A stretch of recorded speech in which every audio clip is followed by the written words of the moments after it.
Hello everyone, welcome to new video. তো আজ আমি তোমাদের সাথে ডিসকাস করব আমাদের ওয়েস্ট বেঙ্গলে কতগুলো বিডিএস কলেজ আছে, government college, private college, total কতগুলো সিট আছে, সিটের কত ফি স্ট্রাকচার আছে প্রাইভেট কলেজগুলোতে এবং কাট অফ কত যেতে পারে সেটা নিয়ে তোমাদের সাথে পুরো ডিটেলসে ডিসকাস করব।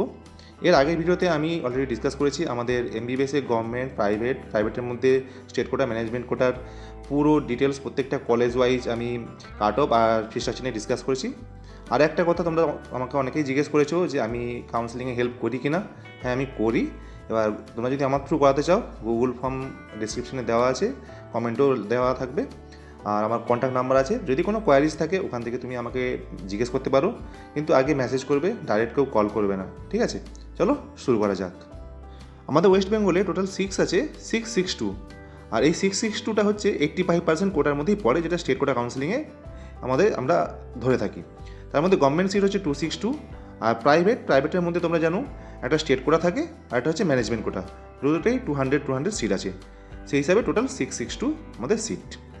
এর মধ্যে আমরা আগে দেখে নিই কতগুলো গভর্নমেন্ট কলেজ আছে এবং প্রত্যেকটা গভর্নমেন্ট কলেজে কতগুলো করে সিট আছে। আমাদের স্টেটে 3টে মেন গভর্নমেন্ট কলেজ আছে।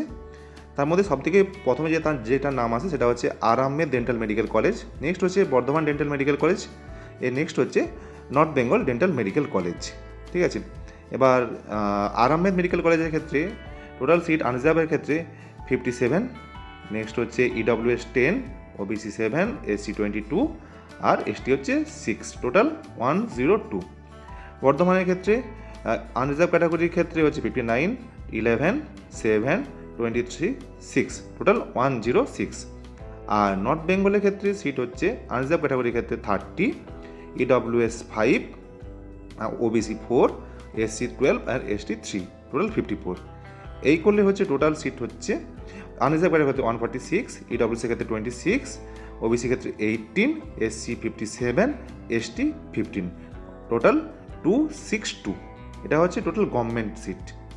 নেক্সট হচ্ছে আমরা ডিসকাস করছি আমাদের স্টেটে কতগুলো বিডিএসে প্রাইভেট কলেজ আছে।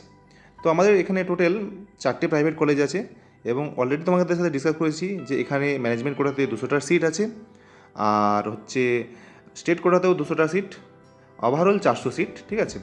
এবার 4টে প্রাইভেট কলেজ নিয়ে আমাদের একটু ডিসকাস করে নিই। তার মধ্যে যে কলেজটার নাম প্রথমেই আসে সেটা হচ্ছে Guru Nanak institute of dental science and research, next হচ্ছে Haldia institute of dental science and research, next Kusum Devi, আর লাস্টে হচ্ছে সনকা, ঠিক আছে? এবার প্রত্যেকটাতেই টোটাল 100টা সিট আছে। তার মধ্যে হচ্ছে 50টা সিট হচ্ছে আমার স্টেট কোটা আর 50টা সিট হচ্ছে আমার ম্যানেজমেন্ট কোটাতে সিট। এবার 50টা সিটের মধ্যে আনরিজার্ভ ক্যাটাগরির ক্ষেত্রে যে সিট আছে সেটা হচ্ছে 27, ইডব্লিউসির ক্ষেত্রে 5, ওবিসির ক্ষেত্রে এটা 11 হবে, ওবিসির ক্ষেত্রে 11, আর এসসির ক্ষেত্রে হচ্ছে 4, আর এসটির ক্ষেত্রে হচ্ছে 3, টোটাল 50টা। সব 4টে প্রাইভেট কলেজেই সেম সিট ডিস্ট্রিবিউশন আছে। নেক্সট তোমাদের সাথে ডিসকাস করব এই যে প্রাইভেট কলেজে স্টেট কোটা আর ম্যানেজমেন্ট কোটা, এই স্টেট কোটা ম্যানেজমেন্ট কোটার ফি স্ট্রাকচার নিয়ে। তার আগে বলে দিই আমাদের এমবিবিএসে যেমন হতো কি আমাদের যে স্টেট কোটা বা ম্যানেজমেন্ট কোটাতে পার সেমিস্টার ফিস পেমেন্ট করতে হতো, কিন্তু এখানে পার ইয়ার ফিস পেমেন্ট করতে হয়। আর সেই হিসাবে আমাদের যে স্টেট কোটার ক্ষেত্রে যে মানে ফি স্ট্রাকচার আছে, হলদিয়া ইনস্টিটিউটের ক্ষেত্রে পার ইয়ার 2 লাখ, আর হচ্ছে ম্যানেজমেন্ট কোটার ক্ষেত্রে 5.5 লাখ, আর গুরু নানক ইনস্টিটিউটের ক্ষেত্রে পার ইয়ার 2.25 লাখ, আর ম্যানেজমেন্ট কোটার ক্ষেত্রে 6 লাখ, কুসুম দেবীর ক্ষেত্রেও সেম 2.25 লাখ, ম্যানেজমেন্ট ক্ষেত্রে 6 লাখ, আর সনকার ক্ষেত্রেও সেম 2.25 লাখ, আর হচ্ছে এখানে 6 লাখ। এবার এইখানে আমাদের কোর্স ডিউরেশনটা একবার বলে দিই। আমাদের ক্ষেত্রে যেমন এমবিবিএসে 4.5 + 1, কিন্তু এখানে টোটাল 5, তার মধ্যে 4 ইয়ার হচ্ছে একাডেমিক আর 1 ইয়ার হচ্ছে কমপ্লিমেন্টারি, মানে ইন্টার্নশিপ আর কি, সোজা কথা। যেমন আমি এমবিবিএসের ক্ষেত্রেও হয়, এখানেও 1 বছরে ইন্টার্নশিপ করতে হয়। নেক্সট হচ্ছে কাট অফ, যেটার জন্য সবাই ওয়েট করছো। এবছরের অ্যাপ্রক্স কি কাট অফ যেতে পারে। আমি আবারও বলছি, এটা ফাইনাল কাট অফ নয়, এটা লাস্ট 2-3 বছরে যে কাট অফ হয়ে এসছে, যে ট্রেন্ড হয়ে এসছে। এই বছর যেমন কাট অফটা অনেকটা মানে 30 থেকে 35 নাম্বার জাম্প করতে পারে, র্যাঙ্ক ভার্সেস কাট অফে অনেকটা ইনফ্লেশন হয়েছে। সেই হিসাবে যে কাট অফটা যেতে পারে বা যে র্যাঙ্ক যেতে পারে, যেটা তোমরা নিজে থেকে সেফ ভাবতে পারো, সেটা তোমাদের সাথে ডিসকাস করবো। প্রথমে গভর্নমেন্ট কলেজের ক্ষেত্রে ডিসকাস করি। আনরিজার্ভ ক্যাটাগরির ক্ষেত্রে কাট অফ যেতে পারে 68 থেকে 70,000, ইডব্লিউসি ক্যাটাগরির ক্ষেত্রে 1,60,000 থেকে 1,65,000, ওবিসি ক্যাটাগরির ক্ষেত্রে এটা 70,000 হবে, 70,000 থেকে 72,000, এসসি ক্যাটাগরির ক্ষেত্রে 2,30,000 থেকে 2,40,000, এসটি ক্যাটাগরির ক্ষেত্রে 7 লাখ থেকে 7,10,000 বলতে পারো। এবার আমাদের প্রাইভেট কলেজের যে স্টেট কোটা আছে, সেই স্টেট কোটার ক্ষেত্রে যে কাট অফ যেতে পারে আনরিজার্ভ ক্যাটাগরির ক্ষেত্রে 1,30,000 থেকে 1,35,000, ইডব্লিউএস ক্যাটাগরির ক্ষেত্রে 4,02,000 থেকে 20,000 থেকে 4,30,000, ওবিসির ক্ষেত্রে 2 লাখ থেকে 2,10,000। তুমি এখানে দেখতে পাচ্ছি এখানে ওবিসির গ্যাপটা অনেকটা বেশি, কিন্তু প্রিভিয়াস ইয়ারে এই ট্রেন্ডই হয়ে এসেছে, প্রিভিয়াস 3 ইয়ার্সের ট্রেন্ড এটা।